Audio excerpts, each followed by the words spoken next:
안녕하십니까. 이어서 경남 소식입니다. 낙동강의 남조류가 급증하면서 창녕 하만보는 이번 여름에만 벌써 두 번째 조류경보 경계 단계가 발령됐습니다. 낙동강 물을 식수로 사용하는 지역의 불안감이 커지고 있는데요. 특히 장마철에 이런 상황은 이례적입니다. 왜 그런지 이대환 기자가 취재했습니다. 창녕 하만보 하류 4km 지점입니다. 푸른 잔디를 깔아놓은 듯 녹조가 강을 뒤덮었습니다. 중앙에서 강가로 갈수록 색깔이 더 짙어집니다. 낙동강 유역환경청은 창녕 하만보 조류경보를 관심에서 경계 단계로 격상했습니다. 남조류 세포수가 지난달 26일 1ml당 31,800셀에서 52,200셀로 급증한 겁니다. 지난달 중순 예년보다 보름 일찍 조류경보가 발령한 데 이어 이번 여름에만 벌써 두 번째입니다. 특히 장마철에 이처럼 경계 단계가 발령된 건 이례적입니다. 4대강 사업 이후에 지금 6년째 맞이하면서 오히려 낙동강 안에 물이 고여 있으면서 완전히 썩었기 때문에 녹조를 더욱더 많이 발생시키는 그런 상황이 초래되고 있는 거 아닌가. 비가 적게 온 게 녹조 먹이인 영양염분을 증가시켰다는 분석도 있습니다. 실제로 보가 있는 창녕과 함안 지역의 지난달 강수량은 각각 52에서 48.5mm로 평년 4분의 1 수준에 그쳤습니다. 적은 양의 비가 오면 오히려 유역에 있는 그 영양염류들이 하천으로 들어와서 하기 좋은 환경이 조성되기도 합니다. 창녕 하만보 상하류에 있는 정수장은 창원 칠서 정수장 등 모두 9곳. 모두 500만 명이 이 물을 먹는 가운데 이른 여름부터 계속된 녹조 경고에 식수불안은 가중되고 있습니다. KBS 뉴스 이전입니다. 자신의 아들을 인질로 삼고 경찰과 대치했던 40대 남성이 만 하루 만에 검거됐다는 소식 전해드렸는데요. 경찰 순찰차 2대를 뺏기고 민간인 차량까지 탈취당하는 등 총으로 위협하는 범인에게 경찰은 속수무책이었습니다. 김준원 기자의 보도입니다. 엽총을 든 41살 김모 씨를 막은 순찰차. 안개등이 부서져 있고 차량 앞부분이 찌그러졌습니다. 곳곳에는 김 씨가 쏜 총탄 흔적이 남아 있습니다. 김 씨를 수색하다 마주친 순찰차를 향해 김 씨가 총을 쏜 겁니다. 다 죽여버린다 한과 동시에 엽총을 우리 그 운전석을 향해서 발사를 했습니다. 애 죽인다. 계속 이제 소리를 치고 고함을 치고 해서 이후 김 씨는 형사들이 탄 승용차와 도로에 대기하던 119 구급차 바퀴에도 총질을 했습니다. 엽총으로 차량 유리창을 깨고 구급대원을 위협한 김 씨는 구급 차량을 탈취해 바로 저곳으로 도주했습니다. 김 씨가 경찰과 대치하기 전까지 난동을 부린 시간은 2시간. 10km를 달아나며 총을 8발 쏘았고 119 구급 차량, 순찰차까지 탈취했지만 경찰은 김 씨를 제압하지 못했습니다. 민간인을 위협하며 화물차까지 빼앗아 자칫 인명사고까지 날 수 있었던 상황까지 벌어질 수 있었습니다. 생명 이익을 당하는 게 사실 그런 거 처음 아닙니까? 총 때문에 좀 트라우마가 좀 심하거든요. 경찰은 인질 안전을 우선했다지만 총을 쏘며 난동을 부리는 범인에 대한 경찰의 대응이 소극적이었다는 지적이 나오고 있습니다. 초기 제압에 실패하면서 경찰은 특공대와 협상팀 등 200여 명을 동원하고도 대치 24시간 만에 김 씨를 검거할 수 있었습니다. KBS 뉴스 김준원입니다. 일제강점기에 스님들이 농사를 지어 번 돈을 독립운동 자금으로 된 농장이 함양에 있습니다. 한국전쟁 뒤에 불타 방치됐는데요. 이제 국가사적지로 지정하려는 움직임이 활발해지고 있습니다. 보도에 조미령 기자입니다. 경남 함양의 백운산. 우거진 배나무와 감나무 숲 속에 건물 흔적이 남아 있습니다.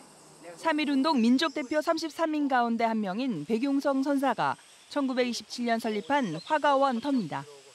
지난해 발굴된 이곳 가마터에는 당시 생활도자기를 구워 팔았던 흔적이 아직도 남아 있습니다. 당시 스님들은 화가원 선방에서 참선을 하며 황무지 150만 제곱미터를 과수원과 감자밭으로 일궜습니다. 벌어들인 수익금은 중국 임시정부 등의 독립운동 자금으로 몰래 전달했습니다. 김구 선생님께서 이제 복령회라는 그 만찬회에 용성 큰 스님 계시던 절에 와서 말씀을 하시고 나서부터 용성 큰 스님이 독립운동에 적극적으로 가입했으며 화가원은 일부 선방을 제외하고 한국전쟁 뒤 공비토벌 때 불타 사라졌습니다. 하지만 화가원에 남은 독립운동 정신을 기려 2000년 경상남도 기념물로 지정됐고 최근에는 국가 사적지 지정이 추진되고 있습니다. 올해 학술 세미나를 개최해서 화가원이 국가 사적 지정되도록 다각적인 방안을 함양군은 사적지 지정과 더불어 역사체험 교육장 등을 개발해 화가원을 문화관광 자산으로 활용할 계획입니다. KBS 뉴스 조미령입니다. 영남권 소식입니다. 면세품을 조직적으로 밀수입하다 검찰에 적발된 신세계 면세점 부산점에 대해 관세청이 과징금을 부과하는 등 행정처분에 나섰습니다만 솜방망이 처벌 논란이 일고 있습니다. 보도에 강성원 기자입니다. 신세계 면세점 부산점이 2013년부터 2년여 동안 68차례에 걸쳐 밀수입한 면세품은 고가의 명품 시계 등 검찰이 확인한 액수만 5억 8천만 원. 200만 원 이상 고가 시계의 경우 정상적으로 들여왔다면 통상 20%의 관세가 붙습니다. 대기업 면세점이 세금을 내지 않고 고가 명품을 사려는 일부 부유층을 위해 불법 브로커 역할을 자처한 셈입니다. 구매는 가능한데 이제 세금 신고를 600불 이상이기 때문에 원칙은 세금 신고하시고 오는 거죠. 신세계 면세점 부산점의 밀수 행위는 파라다이스 면세점을 인수한 직후인 2013년 5월부터 2015년 7월까지 이어졌습니다. 그런데도 관세청은 지난해 3월 5년 운영을 보장받는 면세점 특허권을 신세계에 내줬습니다. 밀수업체가 면세점 운영권을 취득한 셈입니다. 관세청은 불법이 드러나자 지난 5월 과징금 6억 7천만 원을 신세계 면세점에 부과했습니다. 그러나 연간 매출 1,300억 원 규모의 신세계 면세점이 2021년까지 영업을 계속하는 데는 별다른 제재가 없습니다. 솜방망이 처벌 논란이 제기되는 이유입니다. 갱신할 때에 여러 가지 그동안의 법규 준수도를 저희들이 참고해서 그렇게 갱신 업무에 하고 있습니다. 한편 신세계 면세점 부산점은 면세점 불법 행위에 대해 사과드린다며 재발 방지를 위해 사내 제도와 관리 강화에 힘쓰겠다고 밝혔습니다. KBS 뉴스 강성원입니다.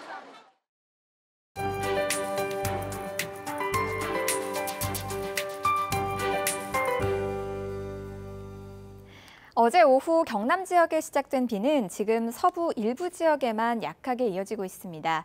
현재까지 내린 비의 양은 통영 45.5mm, 하동이 68mm로 서부 내륙과 남해안 지역에서 많이 내렸는데요.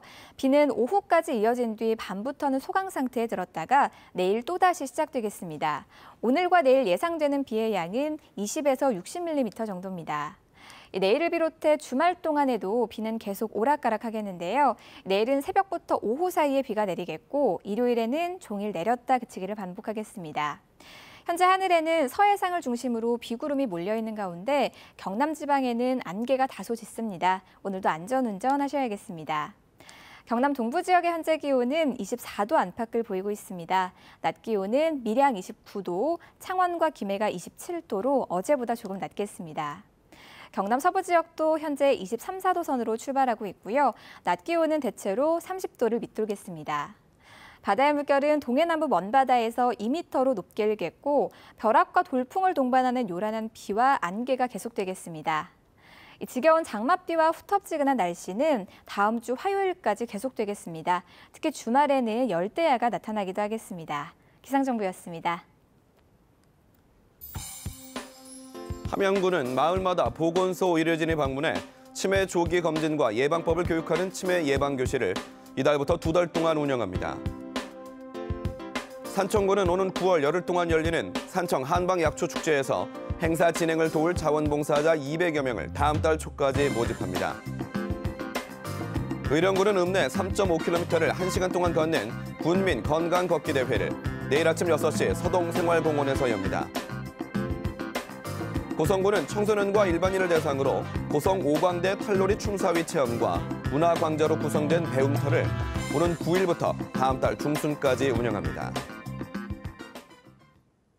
창원 지역 제조업체들은 3분기 경기가 더욱 나빠질 것으로 전망했습니다. 창원상공회의소가 창원 지역 제조업체 135곳을 조사한 결과 3분기 기업 경기 실사지수가 80.7로 나타나 2분기 106.3보다 크게 낮았다고 밝혔습니다. 기업 규모별로는 대기업이 69, 중소기업이 97.1로 조사됐고 수출기업이 97.1, 내수기업이 75.2로 나타나 대기업과 내수기업이 체감 경기가 악화될 것으로 전망했습니다. 경남지방경찰청은 올 상반기 교통사고 건수가 5,618건으로 지난해 상반기에 비해 9.6% 감소했다고 밝혔습니다. 올 상반기 교통사고 사망자는 152명으로 6.2%가 줄었고 교통사고 부상자도 7,880여 명으로 12.3% 감소했습니다.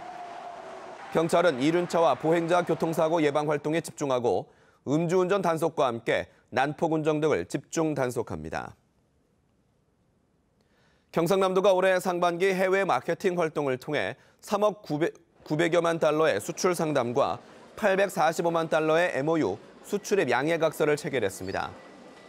경상남도는 5회에 걸친 무역사절단 파견과 15회에 걸친 전시, 박람회 참가에 경남적 179개 중소기업이 참여했다고 밝혔습니다.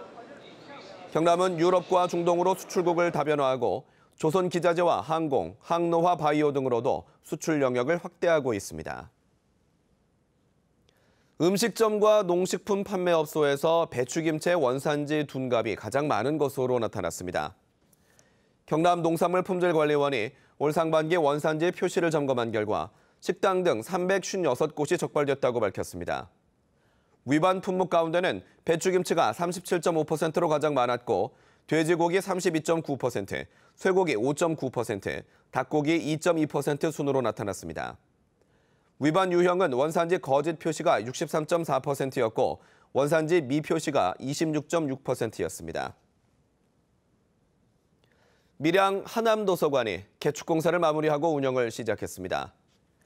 경남교육청은 밀양 하남도서관이 지난 1994년에 개관해 시설이 낡아 사용자들이 불편했다며 이번 개축으로 유아 독서 공간을 확보하고 학습과 토론이 가능한 복합 문화 공간과 청소년들의 이용이 편리해졌다고 설명했습니다.